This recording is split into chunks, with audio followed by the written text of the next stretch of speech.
സാബുവിൻ്റെ കട്ടപ്പന ബാങ്കിലെ ആത്മഹത്യ എല്ലാവരെയും ഇരുത്തി ചിന്തിപ്പിക്കേണ്ട ഒന്നാണ്. പല ബാങ്കുകളും ഇന്ന് ആ പ്രതിസന്ധിയെ നേരിടുകയാണ്. സംസ്ഥാന സർക്കാർ ഗൗരവമായ യാതൊരു നടപടികളും സഹകരണ മേഖലയെ ബാധിച്ചിരിക്കുന്ന ഈ പ്രശ്നങ്ങൾ പരിഹരിക്കാൻ വേണ്ടി ചെയ്യുന്നില്ല. മാത്രമല്ല, കട്ടപ്പനയിൽ ബാങ്കിൽ പണം നിക്ഷേപിച്ച ആൾ പണം ചോദിച്ച് ചെല്ലുമ്പോൾ പണം കൊടുക്കുന്നില്ല എന്ന് മാത്രമല്ല, ഏരിയ സെക്രട്ടറി ഉൾപ്പെടെയുള്ള ആളുകൾ ഫോണിൽ വിളിച്ച് ഭീഷണിപ്പെടുത്തുകയാണ്.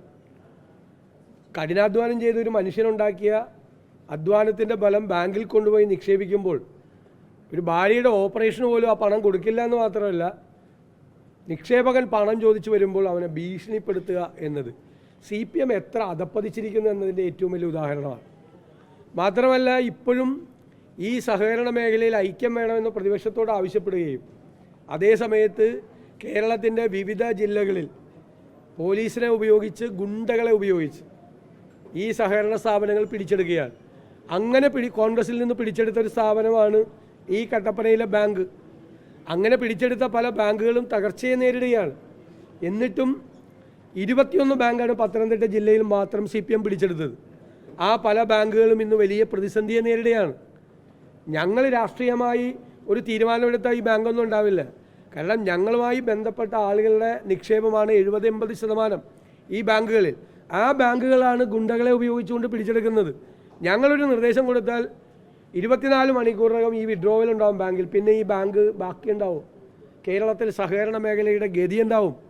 ഞങ്ങളാണ് ഉത്തരവാദിത്തത്തോടു കൂടിയ പ്രതിപക്ഷമായി പെരുമാറിയത്. പക്ഷേ ഗവൺമെൻറ്റിൻ്റെ ഭാഗത്തു നിന്ന് ഇപ്പോഴും എല്ലാ UDF ബാങ്കുകൾക്കെതിരായും 65 എൻക്വയറി 65 എൻക്വയറി വെറുതെ ഉത്തരവിടും നിസ്സാര കാര്യങ്ങൾക്ക്.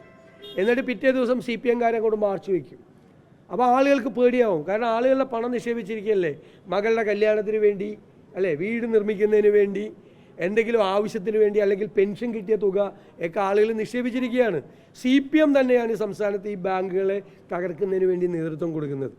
ഞാൻ മുഖ്യമന്ത്രി ശ്രീ പിണറായി വിജയനോടും സഹകരണ വകുപ്പ് മന്ത്രി ശ്രീ VN വാസവനോടും CPM-നോട് അഭ്യർത്ഥിക്കുന്നു, നിങ്ങൾ ഈ നടപടിയുമായി മുന്നോട്ട് പോയാൽ കേരളത്തിലെ സഹകരണ രംഗം തകരും.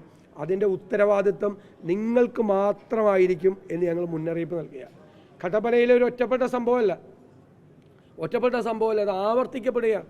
സംസ്ഥാനത്തുടനീളം അപകടകരമായ നിലയിലേക്ക് കേരളത്തിലെ സഹകരണ രംഗം മാറുകയാണ്. ഞങ്ങളിത് മുന്നറിയിപ്പ് നൽകുകയാണ്.